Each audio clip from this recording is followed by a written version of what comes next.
soxna Aminata la une du jour tey Libération lañu ci àndal journal bi nag dafa xëy dikkaat ci ay soupçons yoo xam te ni cellule nationale de traitement des informations financières di CENTIF daf ko def jagleel ko ñetti këru liggéeyukaay bi ci njëkk di Africa Trade Service beneen bi di Bitpesa Sénégal ak Espace Electro ñoom nag dañu soupçonné dañuy yëngatu ci lu jëm ci wàllum blanchiment d'argent ñetti këru liggéeyukaay yooyu noonu gis nañu dañu am jokkalante ak xaalis ci wàllum xaalis ak beneen këru liggéeyukaay boo xam te moom la ñuy woowee Okapi Sénégal loolu moo tax CENTIF ne transaction yooyu noonu am na loo xam te ni daal tey na xel jar nañu lëj mbataat ko xool ba xam ndax am na blanchiment de capitaux ou pas ci fàttali nag Okapi Sénégal bi nga xam te moom la ñu séqal dossier bi CENTIF épinglé woon na ko fii jàppoon ni am na loo xam te ni def na ko moom tamit ci wàllum xaalis ba léegi ñu jàppoon ni wàllum blanchiment d'argent xëy na ñàkku ci loolu mu ngi amoon gannaaw bu ñu gisee ne luy tolloo 450 dépôts ñeenti téeméeri dépôt ak juróom fukk yoo xam te ni dañ ko def ci compte Okapi Sénégal te lépp en espèce la maanaam dañuy jël xaalis en espèce dem déposer ko fa ba mu toll 450 dépôts 450 dépôts yooyu noonu bi ñu xaymaa lépp mu ngi toll woon ci 20,7 milliards de francs CFA 20 milliards 700 millions de francs CFA léegi entreprise bi bu ñu ko xoolee moom ci biir chiffre d'affaires am motul 1 milliard te 450 dépôts yooyu noonu c'est plus de 20 milliards près de 21 milliards moom la alors que chiffre d'affaires bi nga xamante ni moom la ñu déclaré entreprise bi c'est moins 2 milliards de francs CFA benn banque nag loolu moo waraloon banque bi daal di signaler waa CENTIF ne leen am na ay transactions yoo xam te ni def nañ ko fii ci compte bi nga xam te ni waa Okapi Sénégal ñoo ko moom te transactions yooyu noonu c'est douteuse mu ngi am ci diggante juin 2021 jàpp avril 2022 ci compte boo xam te ni ñu ngi ko ubbi woon en mars 2020 donc banque bi def na li nga xam te ni moom moo nekk signalé waa CENTIF information yooyu la beneen mbir bi nga xam te ni enquêteur CENTIF gis nañ ko aussi ci ñi nga xam te ñoom ñoo demoon di fa déposer xaalis ci Okapi Sénégal mooy que ni ñoom amuñu benn lien formel ak l'entreprise amuñu benn lien boo xam te war na mën a firndeel ni diw mii di ñëw di déposer ci entreprise bi lii la séq ak entreprise bi loolu amul lenn lu formel loo xam te ni enquêteurs yi nee nañ mën nañ ko établir ba tey it Okapi Sénégal ci li nga xam te gis nañ ko mu déclarer activité bi nga xam te moom lay def ñu ne activité intermédiation commerciale maanaam dafay dem ci diggante commerçant yi ak fournisseurs yi mu def genre médiation boole leen ba seen njënd ak seen njaay gën a ratax gën a jaar yoon loolu mu ngi ko doon jaaree ci benn application boo xam te ñoom nee nañ moom la ñu créé woon déjee ko service boobule waa CENTIF ne déedéet mbir moomu tey na xel lool ndax li nga xam te ñoom moom la ñu gis mooy ñoom li ñuy def mooy intermédiation financière te intermédiation financière li ñuy woowee article 105 bu réglementation bancaire bu UEMOA moom moo ko régir te ñoom nee nañ activité boobu la ñuy def kon wute na ak ñoom li nga xam te ni moom la ñu déclaré ni moom la ñuy def te bu fekkente ni intermédiation financière la ñuy am article 105 bu réglementation bancaire bu UEMOA régir ko ñoom amuñu ci agrément donc ñu ngi def une activité boo xam te ni amuñu sañ-sañ def ko beneen bi mooy amul benn document boo xamante ni tey firndeel na ni par exemple li ñu déclaré noonu ne ñu ngi def intermédiation diggante commerçant yi ak fournisseurs yi amul aussi benn document boo xam te teg nañ ko ci loxoy enquête kat yi bu war a firndeel ni ñii def nañ activité sàngam ak sàngam ba tax ñu mën a am recette yu demee nii enquêteurs yi gisaat beneen mbir mooy que ni Okapi Sénégal bii nii dafa bokk ci fukk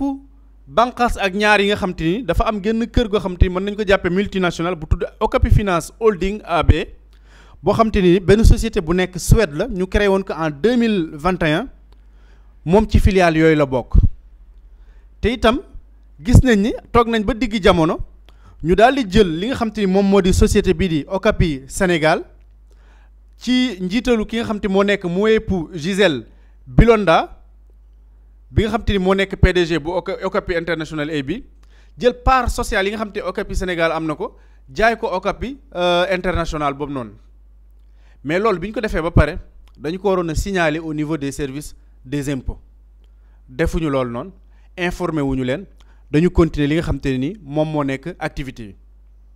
enquêteurs yi gis ni ba léegi am na ay transferts internationaux yu bëri yoo xam te ne ni xaalis bi day bàyyi ko ci Okapi Sénégal fii dem ci yeneen entreprise yi bi ñu ko xaymaa ñu ne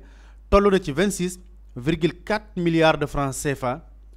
ci ay entités yoo xam te kenn identifié wu leen mënuñu wax ni entité telle la xam ne ni daal xaalis bi bàyyikoo na fii dem ci entité yooyu noonu au niveau international mais kenn mënu leen identifier donc loolu aussi nekk ay violation yoo xam te ni dem na moo xam ci wàllum réglementation financière ni ñu jokkalante ci wàllum xaalis mais également ci activités yi nga xam te déclaré nañ ko am ay violations yu ci nekk mais aussi ni ñu cédé les parts sociales de l'entreprise Okapi Sénégal à l'autre Okapi Holding International te loolu aussi mu nekk violation des obligations légales en matière d'impôt sur le revenu parce que ñoom dañu dem ba réer li nga xam te ni moom moo nekk les services des impôts parce que déclaré wuñu leen fii nii jaay nañ ko beneen entreprise boo xam te ni cédé nañ ko entreprise boo xam ne nekkatul fii donc loolu moo taxoon nag CENTIF doon def ay enquêtes ci biir enquête boobu ci dossier boobu noonu ñoom ci la ñu gisoon ni am na ay liaisons yoo xam te dox na entre Okapi Sénégal ak Africa Trade Service ak beneen entreprise bu tudd Biptesa Sénégal ak troisième entreprise bi nga xam te moom moo nekk Espace Electro ñu soupçonné leen ci lu jëm ci wàllum blanchiment d'argent. Libération yéenikaay ni 3 sociétés yooyu noonu def nañ ay opérations yoo xam te c'est jugé douteuse ak Okapi Sénégal bi nga xam te kon mettre nañ ko en cause li ma leen wax la sànq ci 450 dépôts suspects de montant de 20,787 milliards de francs CFA bu nekkee Espace Electro mu ne def nañ des versements douteux maanaam versé nañ xaalis ci loo xam te tey na xel somme bi mu ngi toll ci 1 milliard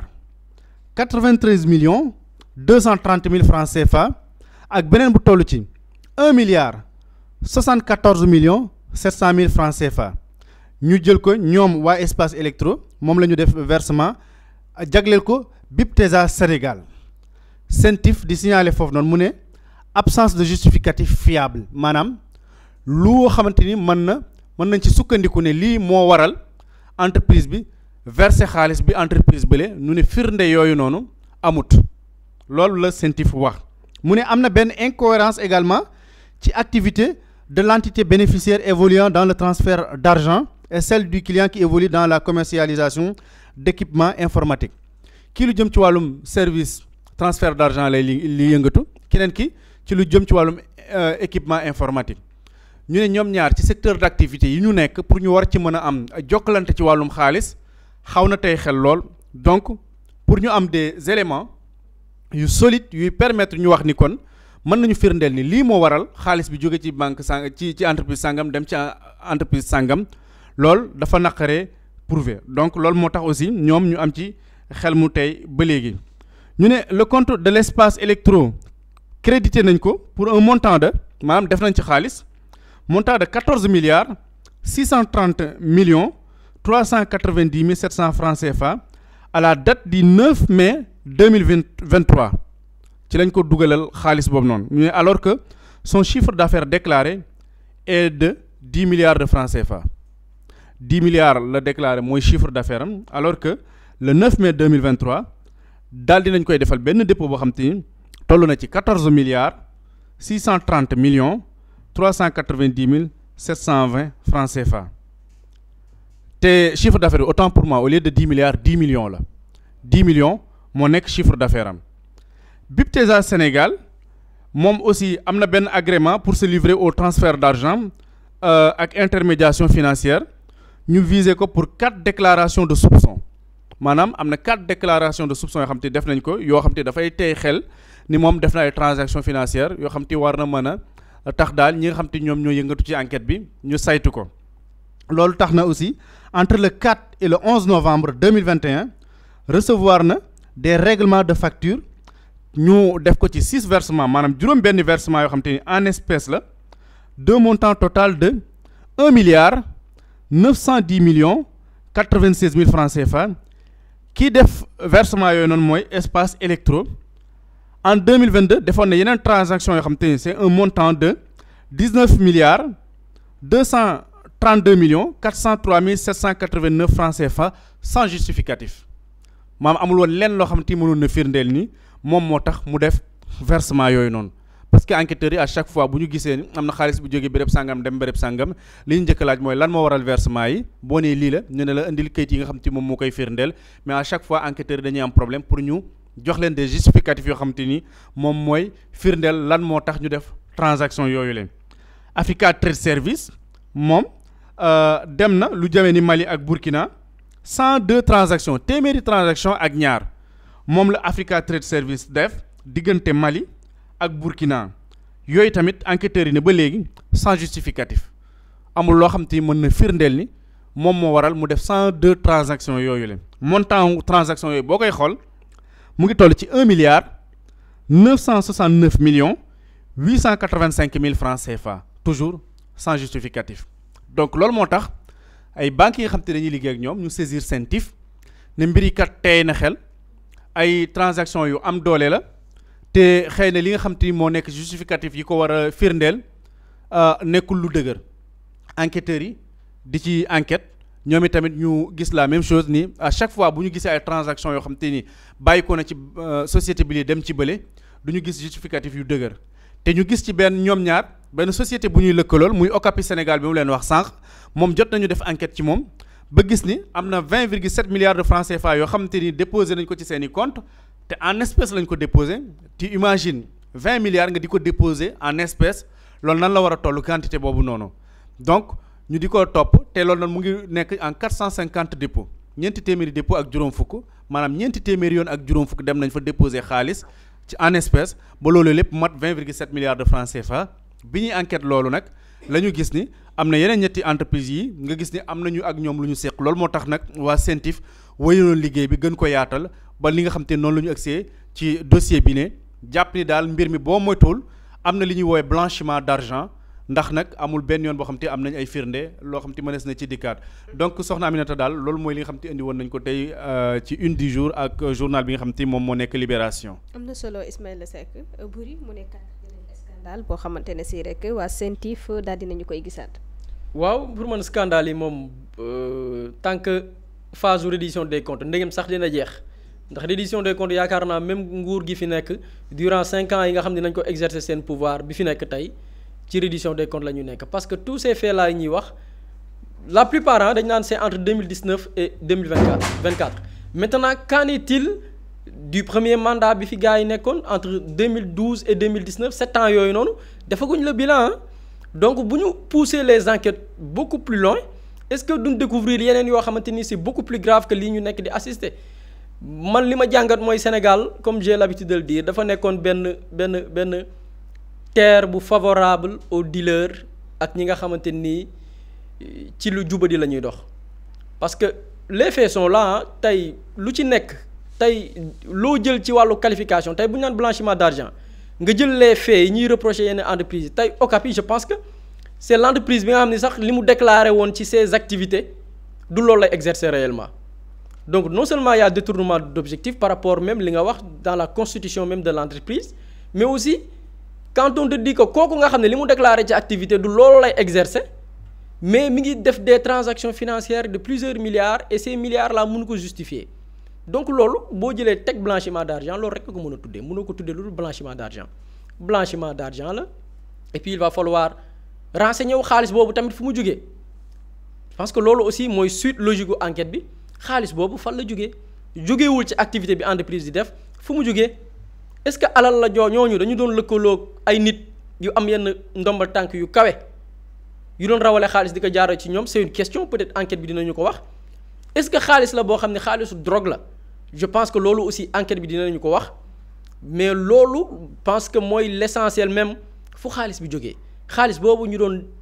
transiter loo ci yeneen dëkk di ko jokkalante entre des entreprises te amul dara lu ko justifier comme activité génératrice de revenu boo xam ni moo war a justifier ces milliards là il va falloir maintenant définir xaalis boobu fu mu jógee et je pense que tey il va falloir saluer aussi liggéey bi nga xam ne CENTIF def na ko mais aussi suite yi ñu ci jox parce que il faut savoir aussi CENTIF bu ñu sukkandikoo kenn ci seen i njiit yi fa jotoon jaar du tey la liggéeyu CENTIF tàmbali CENTIF yàgg na def des rapports depuis 2007 tey mën nga remonter des rapports yoo xam ne boo demee ba 2007 y a des rapports yoo xam ne dañu ko doon produire ci wàllu blanchiment d'argent pas seulement des gouvernants mais des affairistes ñi yëngu ci wàllu affaires ñi yëngu ci wàllu yor des entreprises il y a plusieurs rapports qui ont été produits et transmis au parquet mais malheureusement mujjul am suite d'où l'importance de s'interroger ñooñu est-ce que dafa amoon des personnalités politiques yu leen doon protéger parce que même bu fekkee ni ñooñu dañ doon def seen activité ca côté ba te jotewul daraay nguur pourquoi pas nguur boobu ñu dénkoon ngir mu doxal réew mi ci jub ci lu wàllu yoon ñu respecté li nga xam ne moom la texte yi wax nguur googu lu taxoon mu muur ay bëtam ci fee yooyu doon am donc loolu daf ñuy interroger par rapport ak affinité yi am entre ces entreprises ak nos autorités yi fi nekkoon assisté woon ci ces faits là yoon doon am parce que dara mënu fi nëbb entreprise dañ ko constitué fii au Sénégal transaction yi ñu doon def fii ci Sénégal lañ ko doon defee te transaction bi nee naa leen montant bi bu yeggee yenn dayo yi automatiquement l'institution financière dafay bind CENTIF na ko là on a détecté benn opération bu ñu mën a considérer comme une opération frauduleuse et automatiquement CENTIF dafay mener des enquêtes et bu jaree dafay transmettre le dossier au parquet procureur ngir mu mën a dem am ay topp mais gis nañ ni période bi ñuy wax ni la fee yi amul benn topp bi ci war tey procureur bi kii kilifaam mu nekkoon ministre de la justice kooku noonu tey loolu ëpp ko woon ndax dossier bi jox nañ ko procureur ministre bi lu tax liggéeyul ministre bi tamit bu jotee des rapports sur les faits mais da koy jox président on a entendu un ministre de la justice bi fi ne woon nee na y a des dossiers yoo xam ne bu yeggee parquet da koy jox automatiquement ministre de la justice automatiquement da koy jox président de la république noonu lay fonctionner loolu parfois boo déggee ñenn ñaan diw a def li président yu ko ce n'est pas vrai ces dossiers là surtout des dossiers très sensibles là on parle de plusieurs milliards bu ñu ko joxee parquet da koy jox ministre de la justice jox ko président ne ko détecté nañ fait bi léegi lu tax président boobu noonu ba mu yëgee loolu def ci ay topp des poursuites c'est une question et je pense que enquête bi lu muy gën a dem des têtes vont tomber ñu doon def seen i deal fii Sénégal jàppee ko seen paradis je pense que tey bu ñu daanoo je pense que comme ni ko kenn waxoon ci homme politique yi bu ma daanoo ñu bari daanu parce que bu ñu ko leeralee lu bari dina feeñ. dafa am benn mbir boo xam ne dama ko seetlu ci dossiers yi ñuy traité à chaque fois da ngay gis ne xaalis bi bu jógee fii bu demul Europe dafay dem Burkina wala Côte d'Ivoire donc pour man est-ce que nit ñooñu dañoo am benn lien est-ce que benn groupe de personnes la boo xam te ni ñoom am na lu leen lënkale pourquoi Côte d'Ivoire ak Burkina parce que à chaque fois da ngay gis ay transfert d'argent yoo xam te dañ naan la entreprise sangam épinglé nañ ko def na tant de transactions mu dem Côte d'Ivoire wala mu dem Burkina pourquoi ñu taamu Burkina ak Côte d'Ivoire lan moo nekk carrément derrière ces pays ñu fay transférer de l'argent pour man loolu lu ñu war a lañ bët la beneen mooy dafa am benn internaute Abdou Diop dafa laajte mu ni waa Tim Xalaat j'ai une question pourquoi blanchiment d'argent fii rek nga koy dégg ba pare on est extrêmement pauvre